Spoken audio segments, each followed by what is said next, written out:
refugee, if we try to perceive it in the dictionary, refugee is the person who seek refuge. That's it. Welcome. You're listening to the podcast Easy Labels, Complex Identities, an exploration of the meanings of the word refugee, made by the students of the Geneva Graduate Institute.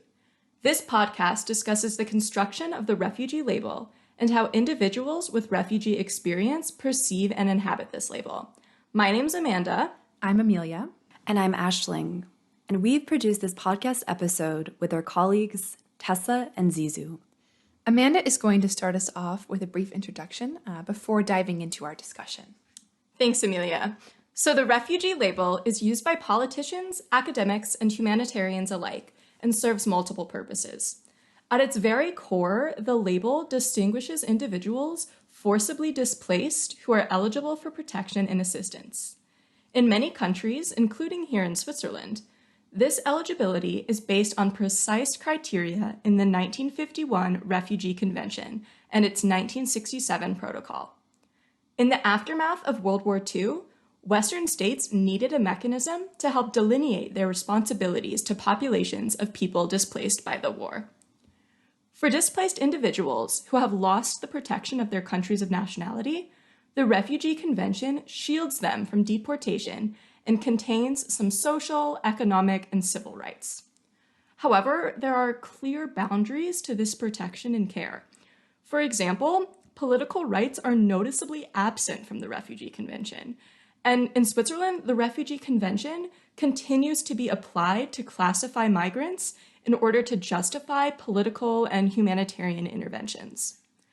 While the refugee label operates as a legal designation, it's not confined to the legal sphere. Who counts as a refugee and what's owed to them is the subject of much social and political debate. Within these debates, the refugee label is far from neutral. It brims with these associations and assumptions. Refugees are victims, they're helpless, people in dire need of protection and aid. This focus on their need and victimhood is a one-dimensional representation of their livelihoods. What we hope to explore in our conversation today is the experience of living in and through the refugee label. And to do this, you'll hear throughout the podcast excerpts from our discussion with Rex. To protect his identity, Rex is using a pseudonym. We'll go ahead and have him introduce himself here. I am Rex. I am an LGBT from Philippines. I am human rights defender and LGBTQ defender. Rex is currently seeking asylum in Switzerland due to harassment for his journalism in the Philippines. As an individual whose life in Switzerland is currently structured through the refugee label, he provides rich insights into the purposes of the label and demonstrates how it interacts with other components of his identity. Let's hear what he has to say. The sound quality isn't the best, but given that Rex is currently living in refugee housing, he didn't have access to a private room or computer to record our discussion on. Amelia and Ashling will be leading this discussion, so let's jump on in.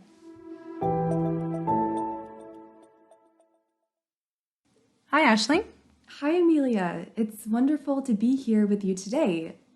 So to begin for our listeners, let's start by placing ourselves within this conversation.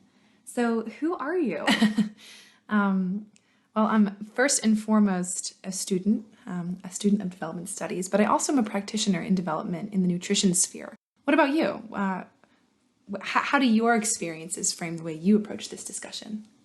Yeah, absolutely. So I'm also a graduate student in development with a focus on forced migration. And prior to starting my degree, I was working for the office in the United States that adjudicates asylum claims. That's fantastic. And I think it's important to understand where we position ourselves in this discussion before we start.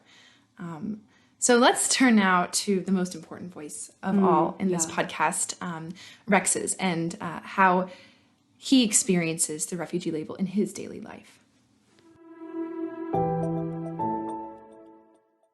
There are some people who are widely understand my situation, our situations. as an asylum. But you cannot also take away those personal biases and personal perspectives on, like, okay, they were here in Switzerland because they are asking help, but the other way around, they look us like we are so lazy enough to look for a job. We are so lazy enough not to help, I don't know, not to work and everything, something like that. There are some apprehensions and thoughts. Once upon a time, when I was in Zurich, I was asked by this student, like, hey, so you're from the Philippines? Yeah, I'm from the Philippines. I experienced a lot of threats. Why you did face it? Because I'm afraid to die. Many people dies there, blah, blah. I told it to them. They said, so you're here and you are asking a social funds money, and then you are not working. So you're lazy. No, I have a profession.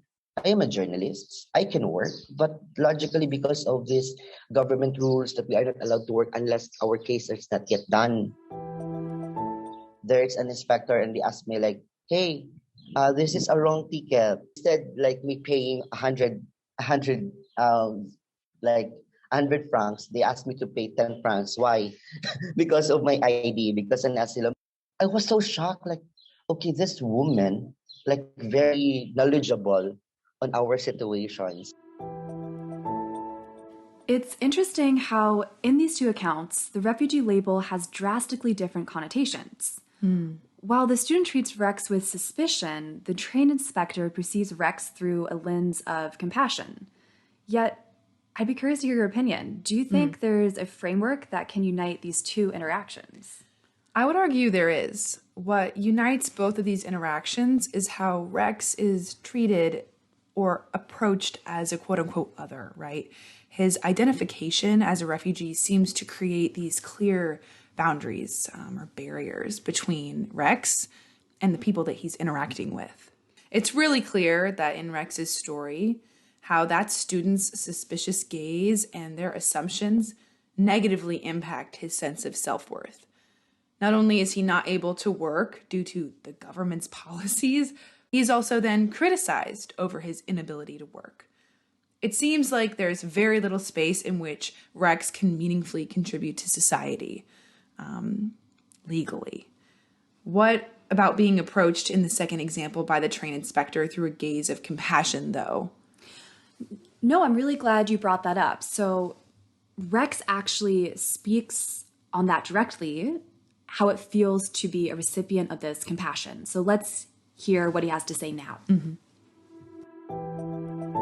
There are some people perceive that if you're in asylum, you are so vulnerable. You are helpless. You are hopeless. Because normally, if you hear that they're refugees, so sometimes like they give you donations, they give you something. What I find particularly striking about what Rex shared is how within this lens of compassion and care, there is just no consideration of his capabilities or of other components of his identity. The refugee label becomes this master status, and it overshadows other parts of who he is, guiding how he's treated. You're right. Through being perceived as a refugee, although this is a label he also identifies with himself, considerations of how he is a multifaceted individual with a distinct history, with unique experiences, seem to have been forgotten. This standardization of the refugee identity prescribes an assumed set of needs. Because refugees are, quote, helpless, they are hopeless, they are in need of donations. That's interesting. I want to ask, what do you mean by standardization of the refugee identity? Yeah, I think I'm using standardization here to convey how, regardless of who you are and where you come from, there are specific qualities and behaviors that people expect from you when you're labeled a refugee. So where this standardization gets messy is when we begin to consider how these assumed qualities ignore policies and politics that contribute to refugees' vulnerability. Yeah, that's a really interesting point that you bring up. And I would also argue that the relationship between the government and refugees establishes the government as the provider and refugees as the beneficiaries. Right, like a hero-victim situation. So I would say it's fair to say that both policy as well as greater society are the ones constructing this refugee label. as well as the assumed characteristics that go along with it, right? And then all of this is reflected in how organizations and people relate to refugees. But I want to shift the perspective and investigate how Rex personally understands the refugee label. Let's listen. Well, when I arrived here, I really feel so stressed and emotionally down. I really feel nothing. I really feel I was dumb. I am alone. Every time I cry and cry. But one thing happened, like I have a profession. I am a journalist. So I need to write down. I need to do a journal. The Queer Amnesty started to counsel me, to talk to me, and then um, give me good, positive outlook in life that you need to continue and go on with your fight. Then I started to engage myself for some interview, some activities for LGBT rights. So I started to bring back myself again. So, from what Rex has shared, we're beginning to see his complicated relationship with the refugee label. While the label can bring up past trauma and can influence how he's treated, he's defiant of the limiting ways the word refugee is used to label him. I think it's because he has such a dynamic identity, as everyone does. I mean, we all have multi-hyphenated identities. Rex's ability to create and to be engaged as a journalist or as an activist or as a member of the LGBTQ community, it enables him to relate to those around him through other components of his identity. He can move beyond the static or one-dimensional way the refugee label is used. And be his whole self, right? Yes. To understand this process and to use Rex's words of, quote, bringing himself back within these interviews or advocacy activities, there seems to be a meaningful space in which Rex can participate. We don't see this kind of same asymmetrical provider-beneficiary relationship here that, to a certain degree, influences how those around him perceive him and relate to him. Right. We can list from what Rex shared the multiple labels that he identifies with. He identifies with the LGBTQ label, the journalist label, even to a certain extent the refugee label, and certain of these labels seem less restrictive than others. Sure. So I'd be curious to hear, what is Rex's perspective on the refugee label itself? It is what we call, in journalism, we call it as a lead tag. If we're talking about lead tag, we need to segregate and we need to associate people. These are the professionals, these are the women, this is the man, this is the LGBT, something like that. And we are also refugee.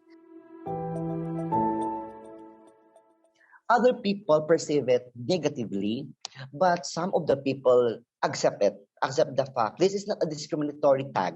This is a strong tag for us because at least people know that these refugee people are also in trauma. They are also traumatized from their country, from those different circumstances in their lives. So how do you think we can reconcile Rex's somewhat messy and complicated experience of the refugee label with his understanding of, I guess for a lack of a better word, the label's neutrality? Because to him, the label itself is just a way of identifying people. It's a lead tag, right? It's not inherently discriminatory. The way he perceives the refugee label is that in itself, it's not discriminatory. The problem is it's people's perceptions and how those perceptions influence the policies that can be discriminatory toward refugees, I think. Absolutely. Rex, as a journalist, seems to acknowledge the utility of labels, the utility of these lead tags to distinguish between individuals. And this perhaps speaks to the way we use categories, classifications, comparisons to process the world around us. In fact, Roger Zetter, who has written extensively on refugees, argues that labeling is, quote, an inescapable part of policymaking and its language. A non-labeled way out cannot exist. That's interesting. So if labeling as an ordering principle is inescapable, and the refugee label is not in itself problematic, instead what is stifling about the label is the assumptions that come to be associated with it. So how does Rex propose the label should be used? I want you also to be mindful of how you say or how you treat people, like whether this person is an LGBT or not. As long as this is still a human, you need to treat them fair, yeah, and help them to recover from or listen to their stories and learn from their stories, and yeah, help them to recover from their emotional angst and emotional anxiety they're experiencing. So, in what Rex just shared, he emphasized the humanity of asylum seekers and refugees twice. And he seems to argue that we can approach refugees as humans through creating spaces in which we can listen and learn from them. Yeah. And I find this really interesting because the importance of listening and learning implies a different type of relationship between refugees and society. In this relationship, they're connected through processes of exchange. Not only do they receive the government's attention and care, I'm talking about refugees here, of course, but they also have something to offer. Right. They have knowledge to contribute. They have something to teach. Exactly. And I wonder if this process of exchange is not something that can be liberating.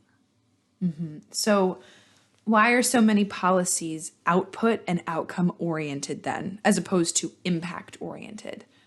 So I'm thinking while Rex receives shelter, food, and protection from the government, these tangible outputs are not what captures the impact of these policies on his sense of self.